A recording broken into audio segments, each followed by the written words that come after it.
Magandang araw. I'm Michael Pasqua, and on behalf of my co-researcher, Dr. Remedios Giado, I'm presenting to you an electrical safety system design of an academic building. Introduction. Modern society has produced several generations who have grown accustomed to electricity.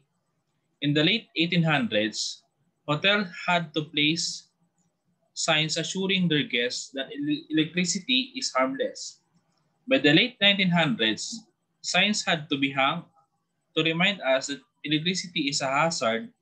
In fact, the transition of electricity from a silent coworker is deadly hazard is a change that many cannot understand until it happens to them. And inadequate electrical installation often caused fires, and there were no standard methods of installation. Statement of the problem. The main objective of the study is to assess the electrical safety implementation of an academic building. Number 1, what is the profile of the respondents in terms of the following? Position, sex, civil status, educational attainment, and length of stay in the institution. Number 2, what is the level of awareness of the respondents in terms of power overload and electrical safety? And number 3, what is the respondent's observation in terms of power overload and electrical safety?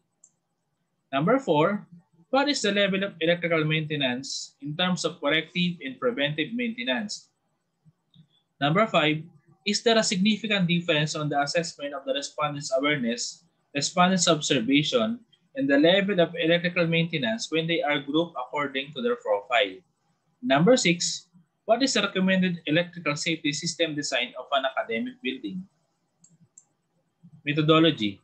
The descriptive method used by the researcher was utilized in the study and aimed to determine the electrical safety awareness and electrical maintenance implementation at University of Rizal System, Morong Rizal.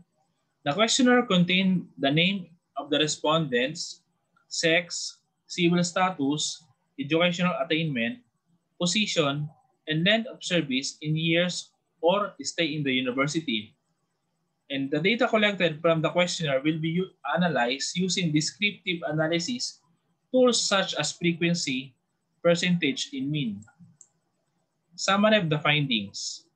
Profile of the respondents. Out of 100 respondents, 50 were students. This was followed by 30 by non-teaching staff and 20 by teaching staff. 64 were female and 36 were male. 79 were single and 21 were married. 52 were college level and 48 were college graduate. 24 below 1 year in length of stay in the institution. 19 1 to 3 years, 41, 46 years, 2, 7 to 2 years, and 14 above 10 years length of stay in the institution. Respondents' level of awareness on power overload and electrical safety. In terms of power overload, multiple or octopus connections in a convenience outlet can cause overload of circuit or fire. The top of the sum of weighted mean of 4.43 and verbal interpretation of aware, and the overall mean is 4.15 with verbal interpretation of aware. In terms of electrical safety, electric shock happens when an electric current passes through your body. This can burn both external and external tissue and cause organ damage. Top the survey with weighted mean of 4.47 and a verbal interpretation of aware. And the overall mean is 4.10 with verbal interpretation of aware. The number 3, respondents' observation in terms of power overload and electrical safety. In terms of power overload, sparks from appliances or wall outlets in the hallway, lecture rooms, faculty rooms, offices, and laboratory rooms top the survey with weighted mean of 3.87 with verbal interpretation of occasionally practiced. And the overall mean is 3.79 with verbal interpretation of occasionally practiced. In terms of electrical safety, unplug electrical appliances and equipment when not in use to avoid it from heating. Top the survey with weighted mean of 4.52 in the verbal interpretation of always practice, in the overall mean of 4.02 with verbal interpretation occasionally practice. Number 4, level of electrical maintenance implementation. In terms of corrective maintenance, relocate exposed circuit breakers, fuse box to a safe place.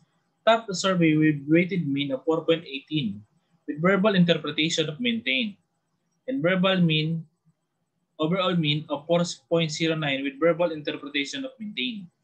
In terms of preventive maintenance, cords, wires, and electrical sockets are installed properly. Top the survey with weighted mean of 4.28 with verbal interpretation of maintain, and the overall mean is 4.04 with verbal interpretation of maintain.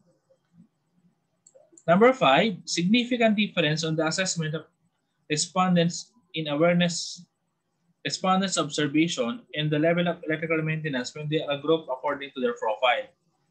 In terms of level of awareness, states that there is no significant difference on the level of awareness of the respondents on power overload when they are grouped according to their profile.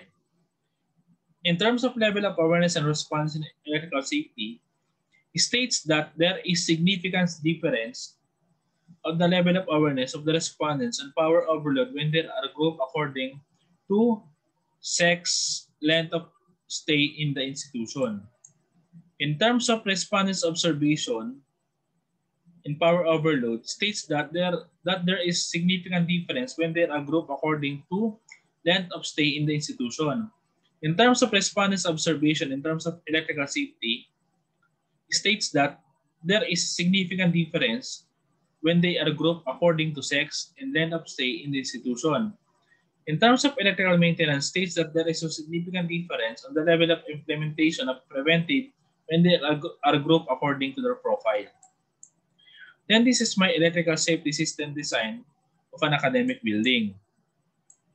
Lighting layout, sufficient lighting outlet, because this is an academic building or school.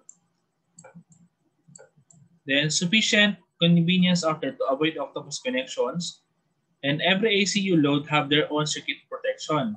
And I put GFCI to the laboratory rooms. This is device intended for protection of personnel that function to de-energize a circuit. In my main distribution panel, I use THWN stands for thermoplastic heat water resistant nylon coated. This is designated for a specific insulation material, temperature rating, condition of use, wet location for electrical wires and cable. Then I use an M3R enclosure are typically used in outdoor application for wiring in junction boxes. This style of enclosure provides protection against falling rain. Then I put some spare because in the academic building, sometimes they add an additional load or future load. As well as in the riser diagram, I put a spare or future load. And recommendation. Based on the findings gathered from the survey and conclusion drawn, the researcher recommends the following. An electrical safety awareness program or seminar in every colleges and offices must be implemented that will prevent accidents related to electricity. During the development of an academic building plan, electrical system design must follow the latest edition of Philippine Electrical Code, and the electrical designer should be an electrical engineer. The electrical maintenance should be conducted semi-annually by an electrical engineer or at least a master electrician according to New Electrical Engineering Law RA 7920. All hands must be on deck to see the electricity users are adequately aware of the risk and safety of electricity.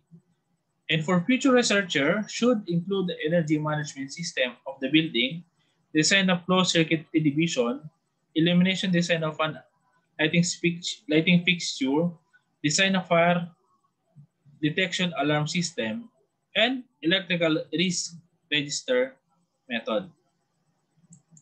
That's all. Thank you.